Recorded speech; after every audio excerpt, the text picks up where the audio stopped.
wrist warming up. Gonna do 2 levels. First level is what you can always start off with. If your wrists don't hurt a lot, you can just leave it at that. But if your wrists are sensitive, painful, or weak, you can add the second part as well.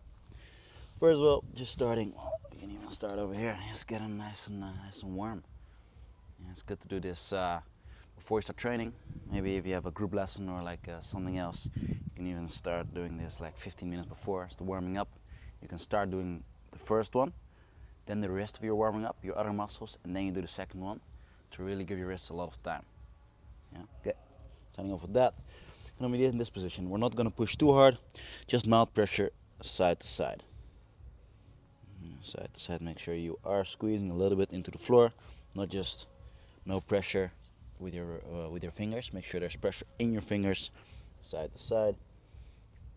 Nice and simple. You can make some circles as well. The second one is gonna be palms up, fingers facing backwards. Try to rotate the elbows, try to extend the arms completely. See if that's possible. Just do it here. Side to side again. Don't push too hard yet, this is just the first round. Get used to the pressure. And palms facing down, fingers facing backwards.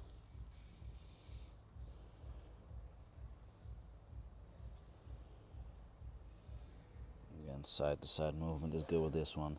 Make sure you're feeling a bit of discomfort in every stretch, but not too much.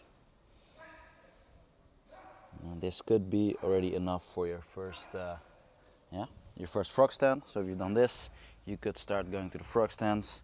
And if that doesn't feel too uncomfortable, you don't need level 2. So for now, I would do a frog stand. Very good to get your wrist not only warm, also stronger. So leaning forward, elbows go into the knees, slowly forward. Yeah, there's a full video on this one. So this is just an example.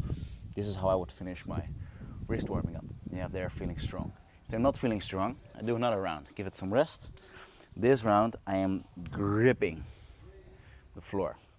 Yeah, so I'm not just here, I'm really trying to grip the floor, really put some pressure, and I'm doing the entire warming up again. Yeah, I'll only do it shortly, but you can take your time, do about 30 seconds to a minute of each one. I'm really gripping the floor. This one again for some relaxation. And with this one, you can grip the air or just grip your fists. You try to close them, open them back up. Close them, open them back up. Stuff like this. Maybe keep them closed, arms straight, arms bent. Really get some more flexibility in the extension part of the wrist.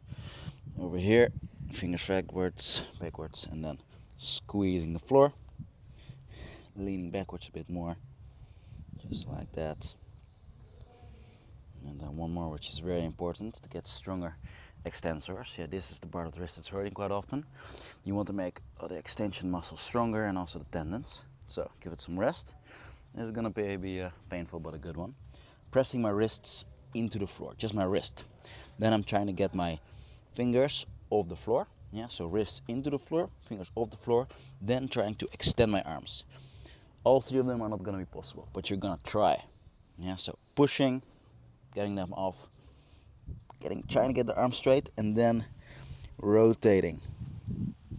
Yeah, you're doing all 3 of those things, and then also trying to rotate.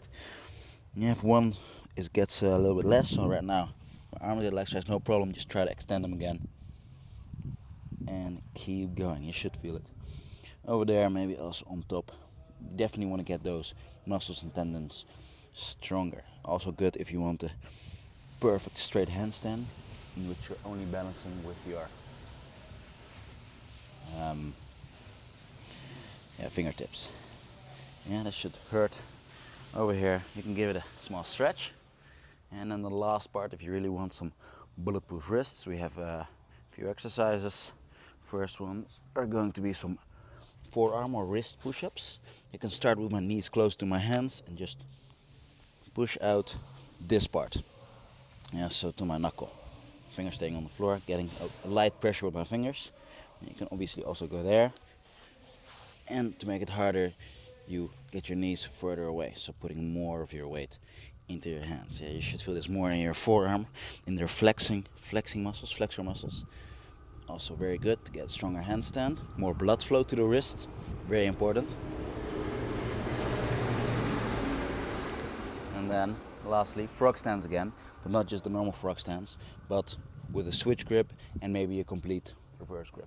Yeah, so I'll show all of them. Switch grip, one of my fingers is facing backwards, and I'm trying to frog stand like this. See if I can get 10, 20, 30 seconds. Other side as well. And you're gonna get a very flexible wrist like this, also very strong wrist.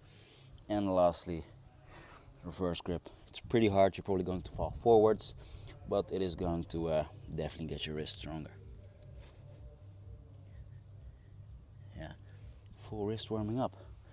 You can do this definitely about every training, maybe 3 times a week, possibly 4 times. Definitely give your wrists some rest as well during the week. You cannot tax them too much. There's a lot of tendons over there.